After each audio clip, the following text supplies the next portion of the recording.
Hello guys, ngasi su video na pula ko. See am happening oi hai tare ngasi gi day je. Gari ju ko chilla. Leirak ta de chille. Leirak ki maton de chit ba ho ni guys. Ngasi je smai tau je Joyraj soi ta chalu je. Smai na dum nam dara ke ko guys. Kamai tau ye dum things. Then also I'm dairy into it. Police personnel they could my baby. Yeah, only go guys.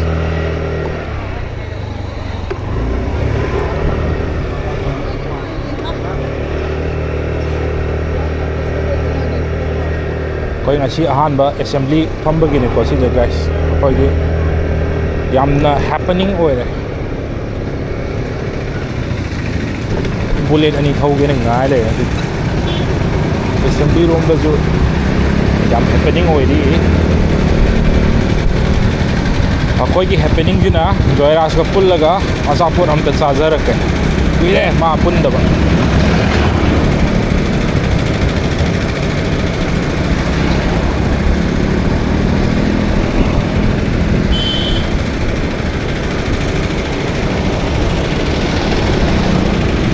lambee je yamm chin gadra na khallu bane ke sham chin bu ore water cannon le sing phang dra ga jo si lo ga thap ya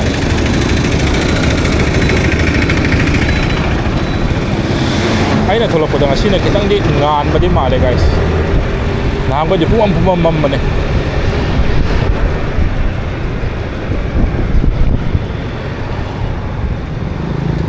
from the land में जिन्हें कमाई तो वज़न है ज्ञान तादरे guys अतरगा Joyraj में money गम दे powder अपना फटे जा रहा मनी गम दे वो ना फाउडर उड़ा के guys मनी गम दे फाउडर अपना फटे मार ट्रैफिक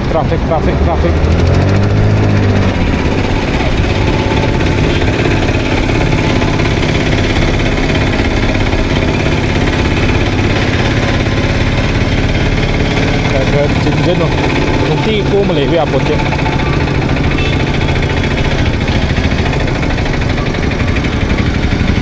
chính lấy guys đó गाड़ी के दिखाओ भाई जरा पर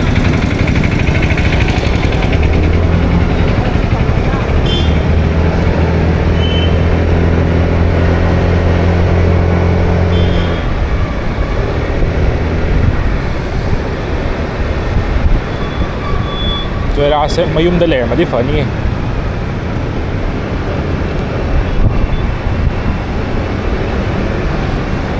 HDFC bank le ra PLM card deco le ra Mahindra XUV 300 am le ra mama jara tanker am le asi tanker gi je maning thang ba saruk chi ka u ba jan side glass na tar asi hang ba ya ko question ne so lu so weคุณรวมด้วยพ่ออยู่คนเดียวมาแล้วคุณรวมด้วยพ่อเวียบเรียนจริงๆ guys คุณรวมด้วยพ่อสิ guys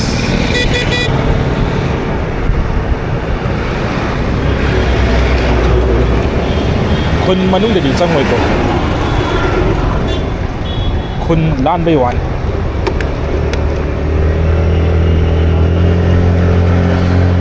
गाड़ी bumper टाव बम ले रहा है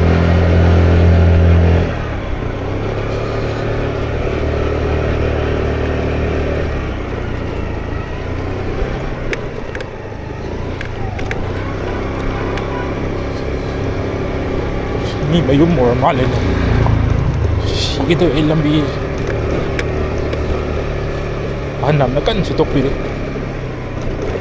เองจะหลบปะกุ้มจะน้องตัวมาเลย guys ผมจะเล่าเรื่องตัวสินเจเคยให้ตาเลย sunset की view करी कराยังอุดไปตัวงั้นสิเลยชิลท่าไปจับตัวเองเคยกี่Laishang Mandir Amalera. Oi.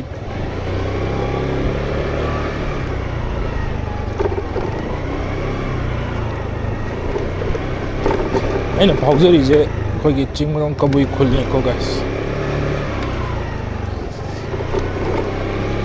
ꯃꯣꯏꯒꯤ community hall ꯂꯝꯕꯤꯁꯨ ꯑꯣꯏꯕ ꯑꯃ ꯂꯩꯔꯦ ꯇꯥꯍꯧꯒꯦ ꯇꯧꯋꯦ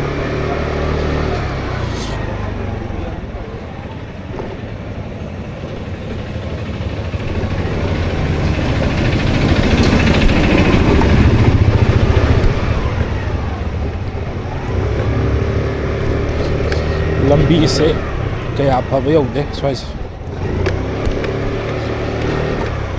ꯆꯣꯡꯈꯠꯄꯗ ꯒꯥꯔꯤ ꯄꯥꯏꯈꯠꯀꯦ ꯇꯧꯋꯤꯅꯦꯍꯦ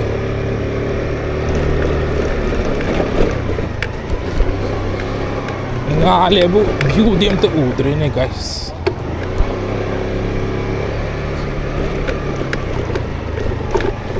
ꯁꯤꯒꯤ ꯇꯥꯏꯃꯤꯡꯁꯦ ꯕꯦꯔꯥ ꯀꯥꯏꯕ ꯇꯥꯏꯃꯤꯡꯅꯤꯀꯣ ꯒꯥꯏꯁ ꯂꯥꯏꯠꯁꯨ ꯐꯖꯅꯁꯨ ꯎꯗꯕ ꯃꯉꯥꯟꯁꯨ ꯐꯖꯅꯁꯨ ꯊꯣꯛꯇꯕ ꯍꯥꯏꯇꯥꯔꯦ ꯃꯔꯁ ꯇꯧꯁꯟꯅꯕ ꯇꯥꯏꯃꯤꯡꯁꯦ ꯂꯝꯕꯤꯁꯤꯗꯤ ꯐꯖꯅ ꯐꯠꯇ꯭ꯔꯦ ꯖꯣꯏꯔꯥꯖ ꯍꯣꯏꯁꯦ ꯁꯣꯝꯗꯩꯁꯨ ꯇꯥꯏꯀꯣ ꯒꯥꯏꯁ ꯕꯣꯂꯦꯔꯣ ꯑꯃ ꯆꯠꯂꯦ ꯋꯦꯜꯀꯝ ꯍꯥꯏ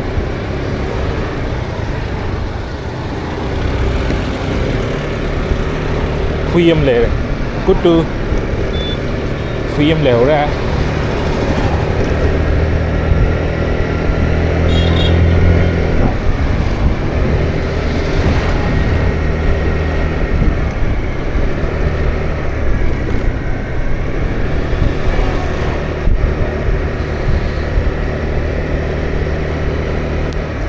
khuttkase injale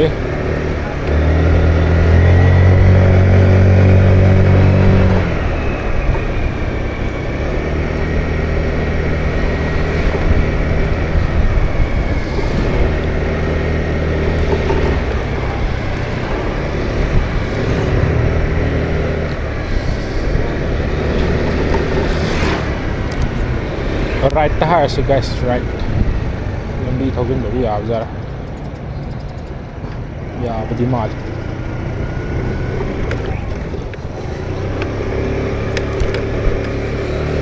pulap labi ga tahawge taw moi sugumba lambis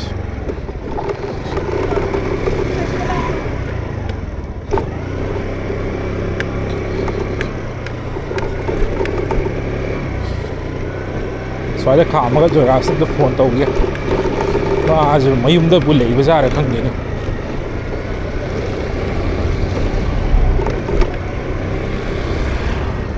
स्वारे खाम हम तो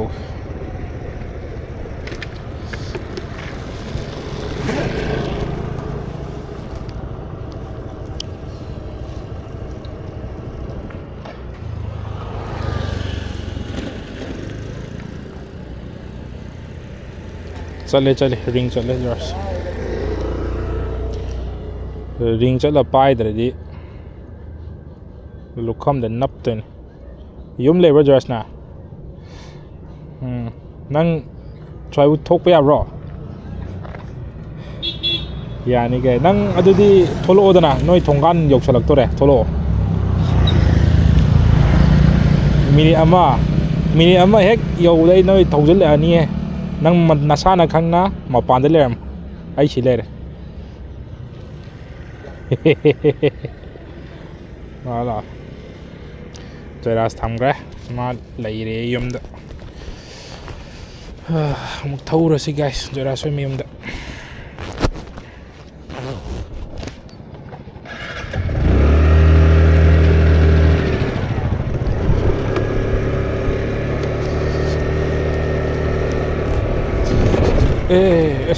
mayai da nung ler men he Seran turan paikat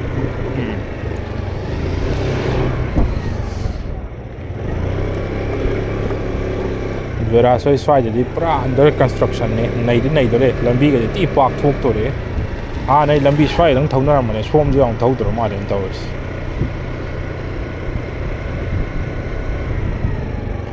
ti pa ni si de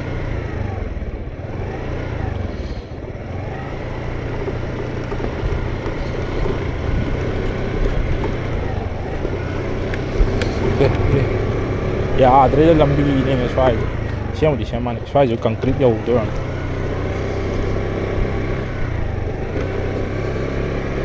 ꯌꯥꯁꯣ ꯌꯨꯝꯗꯨꯕꯨ ꯀꯥꯎꯊꯣꯛꯈ꯭ꯔꯦꯅꯦ ꯍꯦ ꯄꯨꯔꯥ ꯑꯣꯜ ꯂꯩꯔꯝꯃꯦ ꯀꯩꯅꯣ ꯁ꯭ꯋꯥꯏꯁꯦ ꯐꯛ ꯇꯥꯏ ꯁꯤꯗꯤ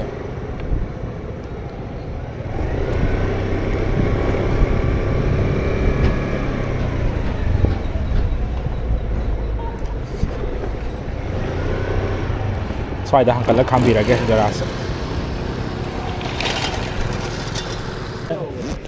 yo Joyraj som lao ne nang maya uchi ne koi to rina sapu chu le kai lo tong khalo lo maya nu de ku ye na adu gi ne tawro yare kai lo kai no ka cha dharu ja si sinang gi ne khon do tro noi ne khon do ne si de Nale. Asido assembly layer ba. Adogi. Ai hazira subom de tanthuri Joyraj. As. Kan sana pa. Oh. Adu dia kri nungai hai ni. Adu ne tawro ji geno. Yausang de tan national ji geno. Paisa ya ka si ni hai pai. Kai da bogi yaro de no ne hey Joyraj. Adu de. Akhoi di hekta nai ragi lei mine yausang ji yaw do kyam kuiram ta khalluna ne available ne ba do ne nang ke do romino do ke no da le ba ka o nang thi kai thabak lo shendri wa jibo ka yum gi thi kai thabak to kili jana gumom sa jira kai cha ji ge cha am thak chira sa am bra ma cha hum bra cha mong cha thak ro ka ai di kai da thak cha no thang de na soi đây ta thật chân bởi cái tổ xe khai thì nó thôi ai đi khăng đi si không khai liền nào ai cái tăng cái nó tàu đấy ai này từ đây thằng bác hazira subom đó tôi tan thua vậy đó à tôi cái ai na video nằm chạy lúc gì chứ này bác giá rồi chứ này này dễ ra ăn tàu rồi cả cái đó chỉ nó lại cái này cái lưỡi lăng thua mồm này bắt tin cái đó bóc lao nè cái này hay còn đi mua ya da bra drain cái lối xả lên mà gì đấy xí đi cái máy tàu ba era oh nói xí tháo lên này mà thật kìa ok lại phẩm khuôn đâu vậy chính cú rồi mấy con nó tao à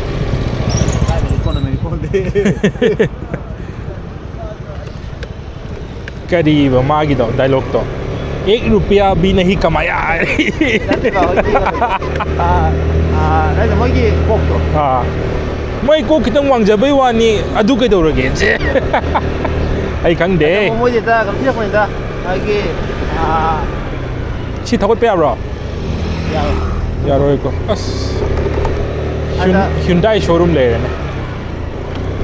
khu ông thiệp về là gì nè loophole hay không nè hồ nó tiền nè cái gì sao vậy cái gì là phát tàu thì là Hà Nội thì thôi Aui ấy chứ cái nó Aui ôi Aui đi cái nó what is the meaning xoay đến nào vậy Joyraj momo cái nó mà xí đó momo yung bom layer man cái cái này samosa chaning bro cô đã ta đã bắt đầu cần cô màu xí đó chứ à bro ya ai try the bang up sẽ lệ khăng dre guys bây giờ cái gì hay cái bao giờ drain nó cốt lại hả hay cái bao giờ đó đều cái gì cột vào cái ai chắc là đi kiếm tàu đầm sò này cóได้投得对是Joyraj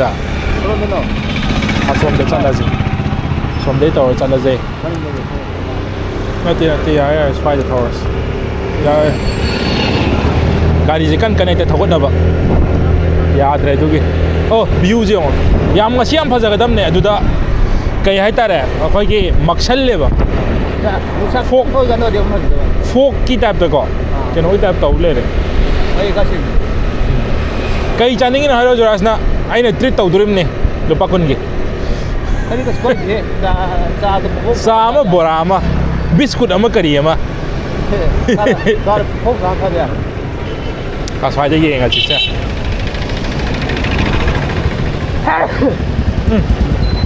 party ka lambee de pa da na di chille a som de chala jira kani ko ni som de chala je guys express phone na pirak ke tawe dia sau mani lúc ai hơi phải kari kai ni yuli me am ji so si je on ne concrete thau we ti shan chat pani kari je okay leikai chele ngoài ra không phải đi quay gì cả na ha mà đi chỉ bé thằng hay lắm này cái con này nang keno yang abo Joyraj Durendra yang abo Durendra yang abo Durendra ti nai bane Ranbir Singh na ko madu hai đâu India Pakistan ki wari ni da moi đi India ka mà oh ka da di ada ji krom cha bom ma le ko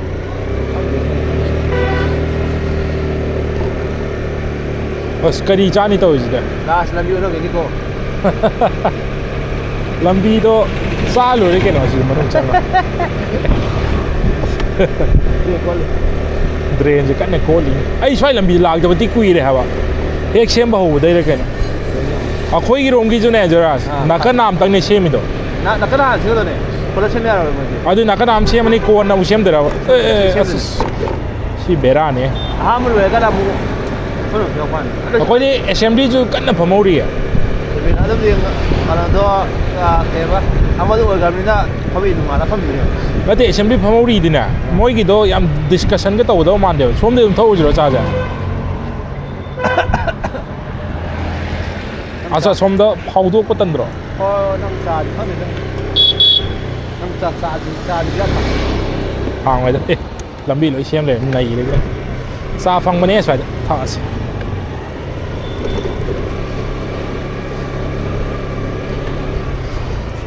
ai di kui riong si cha ta pom de lak to phau do yeng asi se guys si gi cha ta pom je khangbi mi yaw ga di hydrocan okay from the lake ne ai khang ai pa jana khang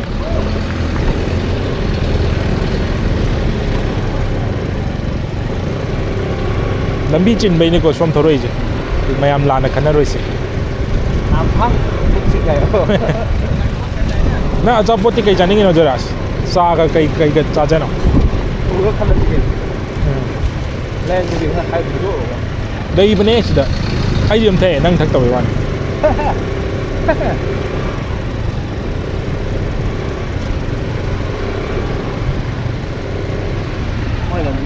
acha pot phang acha pot cha tho lo sida ju cha gi kenom dei ma le ko mayang gi ne mayang gi macha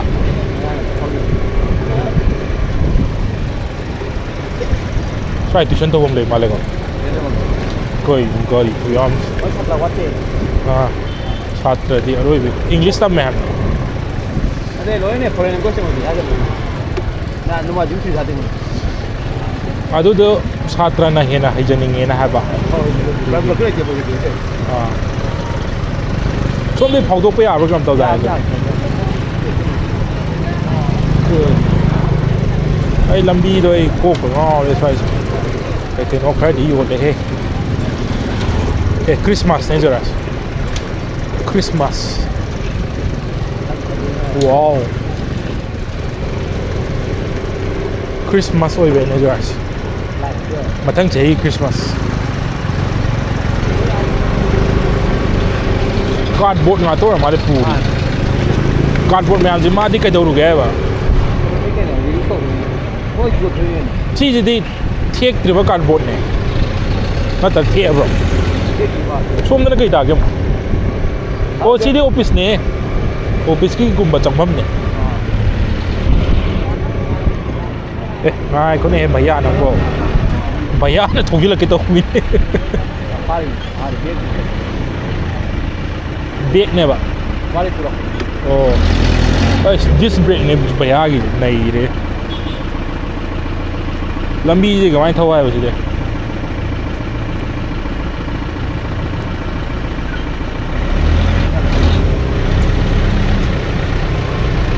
wow gas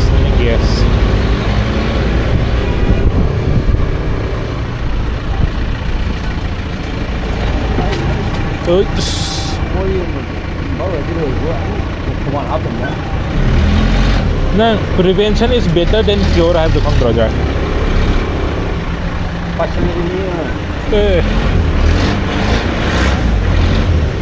Ada na hay re thau. Ai hay ni ko. Mi hay na ti ai hay ni.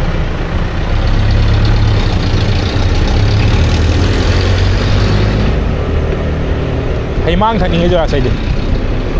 Hay mang. Hay mang je na hawai sao anh thằng nào làm cái đó mà chỉ hàng bây giờ bao question hai thì nó tụi mình không gì hai na na bố mình đi này cái này kia rồi đấy làm thế này cô làm thế này recall tower đấy kia có một cái rồi cô làm thế này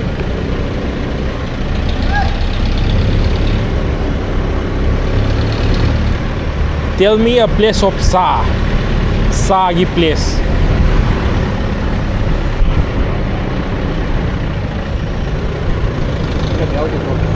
Helmet lo, helmet này helmet cái thốc pa. Xôm xoay được thay rồi, đông thắc chân nào. Ui, mai về mà, cay cái đấy. Chỉ mua ra vẫn được. Mua ra không? Tôi ao đến tôi. Wow nghe vậy. Cái nào? Ima menu lại đem đi. Menu hay vậy này. Menu thong ấy chỉ mi mà mình ngồi mà. Ai đi khang khang này. Ima menu ấy đi. À xong rồi thâu ra rồi. À, thôi là đâu. Mình là bao nhiêu thâu. Phát ta bra. Thằng gì? Nó thâu cái rồi. Xong rồi coi tam này rồi. Này helmet đâu từ đây nằm bờ. Cái tới rồi. Ish, nang na hujik ta ingon da helmet out de farak tani haram maga ate se mo la de be ja wala thôi là pha đi tắc rồi ha ba bu kai na ko yu cm gi mini kai no ye chin nang oi dra barang de ye chin ai na thau to je man thau ri ko ding thau to card board amani da yap ho ke to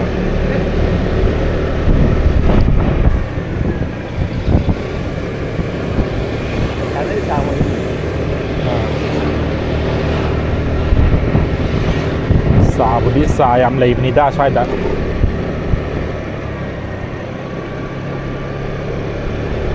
cement concrete ki mathak te luar ba wasina ai na đó mới có mà được siêu hoán à si rubber ki tap te kan ma hap pam thok ta bra ha được si luar ba mới là mới mang áo cái thứ gì cái cái nó xem biết được không có ngoài được ngay ra được ngoài tầm cái mà tầm nó không được cả cái gì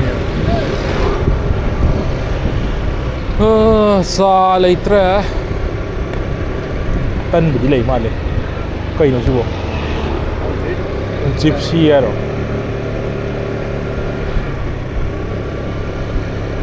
la Joyraj lei tre ra không đuổi thì được Joyraj sẽ hung tu ma ke guys sa một phẩm đập bora ga sa zu lei ta ba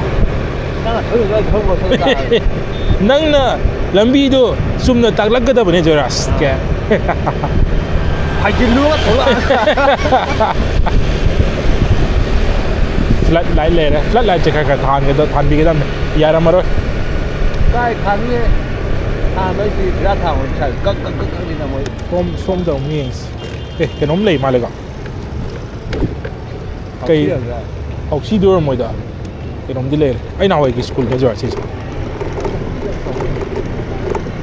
cái lúc gì mà chứ school ai nào chỉ chơi cha mẹ đi học ngồi chứ phải âm xuống ꯄꯤꯈꯥꯎꯗ ꯅꯣꯡꯃ ꯑꯃ ꯂꯨꯄꯥ 5 ꯍꯥꯞꯄꯛꯄ ꯀꯣꯏꯟꯗꯣ ꯌꯥꯎꯅ ꯆꯣꯡꯉꯦ ꯍꯥ ꯑꯣꯖꯥꯅ ꯑꯗꯨꯝ ꯆꯣꯡꯉꯤꯈꯣꯏ ꯑꯗꯨꯝ ꯇꯥꯔꯣ ꯃꯈꯥꯗꯀꯣ ꯑꯣꯖꯥꯅ ꯂꯨꯄꯥ ꯀꯩꯅꯣꯗꯣ ꯄꯥꯏꯕꯤꯔꯦꯅ ꯑꯗꯨꯗꯨꯒ ꯀꯩꯅꯣ ꯇꯧꯏꯕ ꯆꯣꯡꯍꯜꯂꯤꯕ 5ꯗꯣ ꯑꯩ ꯄꯥꯏꯕꯤꯔꯒꯦ ꯅꯪ ꯐꯖꯅ ꯆꯣꯡꯉꯣꯅ ꯑꯁ ꯋꯥꯗꯤ ꯋꯥꯕꯅꯦ ꯀꯣꯏꯅ ꯄꯥꯏꯈꯠꯂꯛꯄꯗꯣ ꯑꯗꯣ ꯍꯧꯖꯤꯛ ꯃꯔꯨꯑꯣꯏꯅ ꯍꯧꯖꯤꯛ ꯀꯩꯅꯣ ꯑꯆꯟꯕ ꯌꯥꯎꯔꯗꯤ ꯍꯣꯏ ꯍꯣꯏ ꯑꯁ ꯅꯍꯥꯟꯋꯥꯏꯗꯤ ꯄꯤꯈꯥꯎꯕꯗꯣ ꯇ꯭ꯔꯤꯡ ꯍꯥꯏꯅ ꯀꯩꯅꯣ ꯂꯣꯏ ꯇꯧꯕꯅꯦ ꯍꯣꯏ ꯍꯥꯟꯅꯗꯤ ꯅꯠꯇꯅꯦꯕ ꯏꯁꯥꯁꯦ ꯌꯥꯝꯅ ꯍꯧꯖꯤꯛ ꯀꯩꯅꯣ ꯅꯠꯇꯅ ꯄꯥꯏꯅꯤꯡꯃꯟꯗꯅꯀꯣ ꯂꯨꯄꯥ 2 ꯀꯥꯞꯄꯤꯔꯤꯅꯦꯕ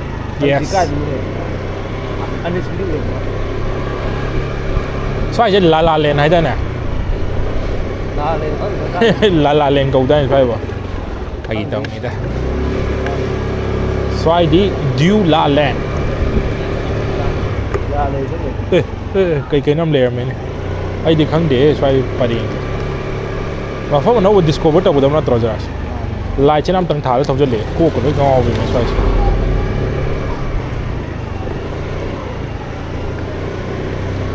ꯃꯤ ꯊꯕꯛ ꯍꯟꯅꯔꯛꯄ ꯌꯥꯎꯔꯦ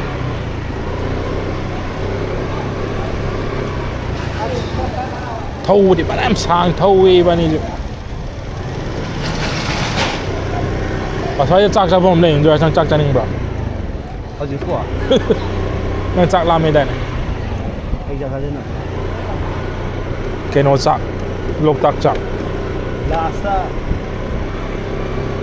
ꯀꯩꯅꯣꯝꯗꯤ ꯂꯩꯔꯦ ꯂꯥꯁꯇ ꯀꯩꯅꯣꯝꯗꯤ ꯂꯩꯔꯦ ꯀꯩꯅꯣ ꯁꯤꯕꯣ ꯒꯣꯔꯃꯦꯠ ꯍꯥꯏꯔꯣ ꯕꯥꯔꯕꯤꯀ꯭ꯌꯨ ꯃꯤ ꯌꯥꯝ ꯆꯤꯜꯂꯤꯅꯦ ꯁꯤꯗꯤ ꯑꯃꯕꯨ ꯂꯩꯇꯦ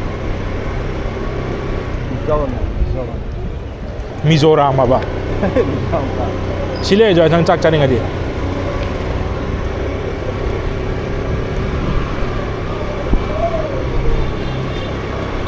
ꯁꯤꯡꯒꯔ ꯈꯔ ꯂꯥꯛꯑꯦ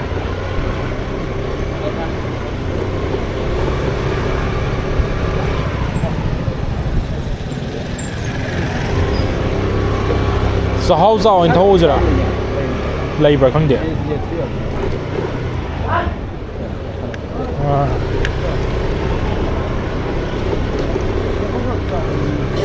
ꯑꯩꯗꯤ ꯈꯪꯕꯨ ꯈꯪꯗꯅ ꯀꯩꯅꯣꯝ ꯂꯩꯔꯦꯅꯦ ꯄꯥꯕ ꯑꯃ ꯊꯣꯛꯇꯦ ꯃꯣꯏꯁꯦ ꯇꯤꯝꯕꯔ ꯂꯩꯔꯦ ꯖꯥꯁ ꯇꯤꯝꯕꯔ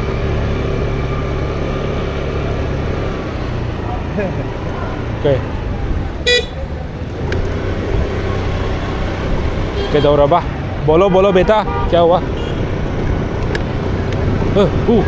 सिगेदौए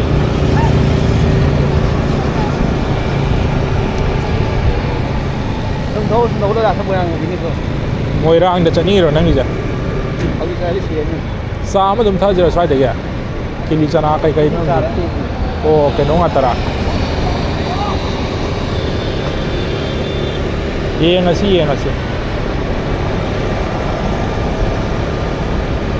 अखोई जंग असी इम्फाल मंगल सुम कोई बनी को गाइस नत्रो हाइगलपने आई मफम दि खांगमने गाइस जोयराज मफम दो हांगिबम तिंग्स सा थपम अंटीएम लेम जिदा येमस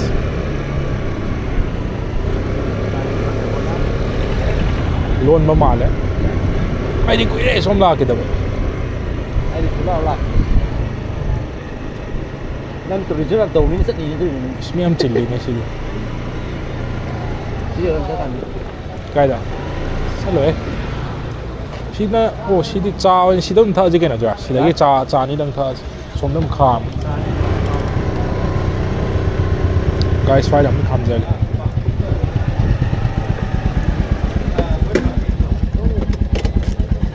चा नहीं दंग था जो let's go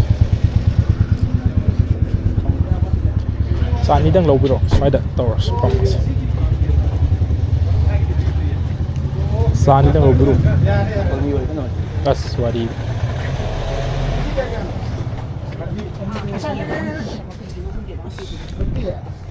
Yauri. Bro, Sani dang bibion. Sani. Ah.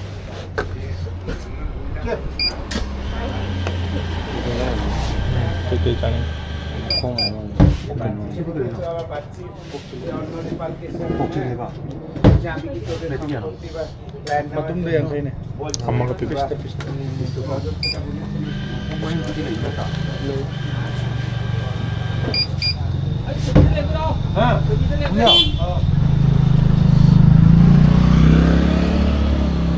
Lower 거든.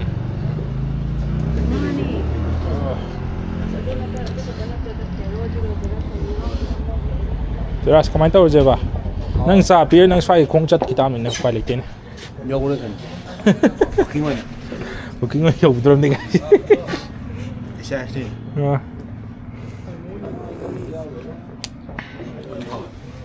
Hao ba. Cái nang cái chất lu de ba na. Cái chân này sai cái. Nó thì nang cái chất lu cái nang Dimapur chani lai ne. Dimapur. Lo mai phang le. Ji. Sa thak pa lu rang mu la je guys.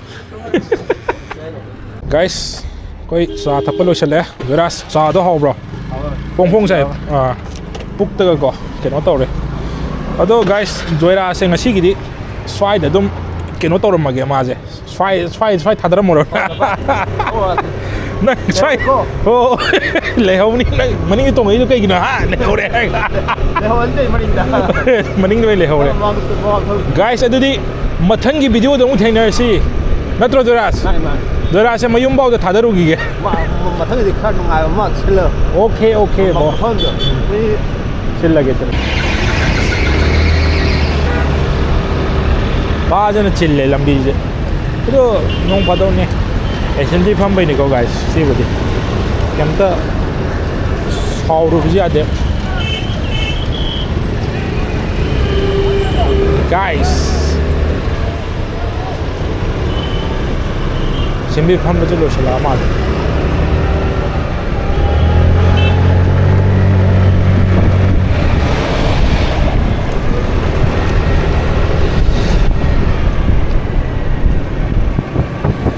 มีเนี่ยกันในเชมลีพัมบลูเชลีไอ้นะJoyrajกับจ่าตัดลอยอะไร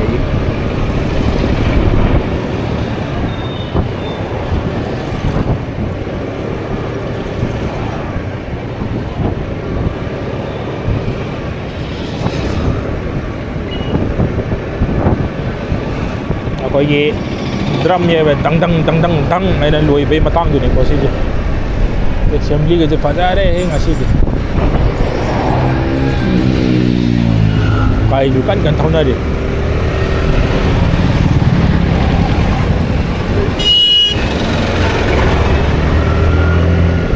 ชอบได้จะเลยแค่ก็ดีเท่าตัวเดียวเนี่ยพอดวงเดียวเท่า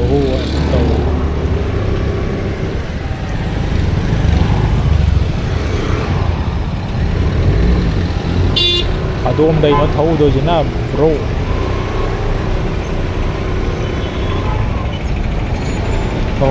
thâu rồi này ai đi số mày chẳng cái đầu này chúng mày lên nói rồi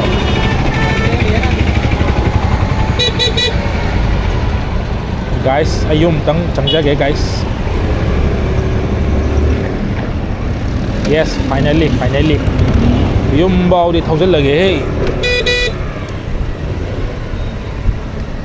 chỉnh lên tới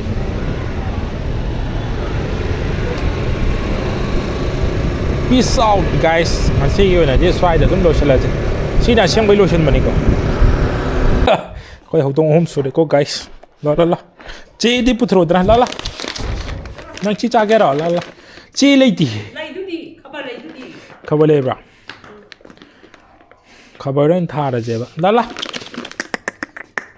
mobim cha la miao la si se khabar da tha bi ge ko Fight target, yes, fight target.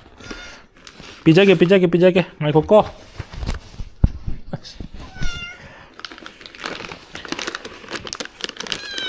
Hoi, pijake, to. Silai thare to.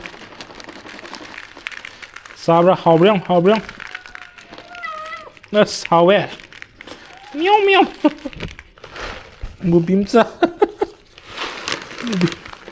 Mubimsa je pajan sa re yam chanu ko. Mama ji yam cha re.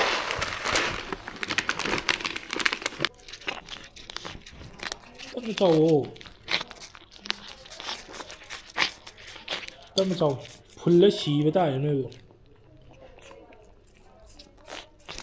ꯇꯞꯅ ꯆꯥꯎꯀꯣ ꯅꯨꯄꯤ ꯃꯆꯥ ꯇꯞ ꯆꯥꯎ ꯕꯣꯔꯦꯟꯁꯦ ꯑꯥ ꯆꯠꯂꯦ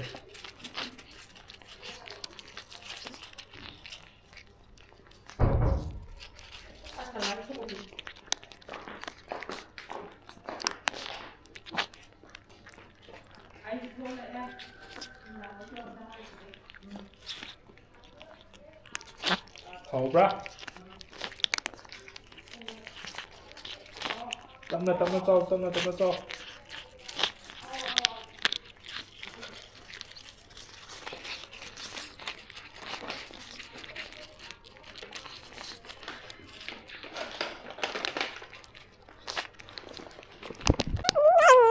ꯃꯦꯎ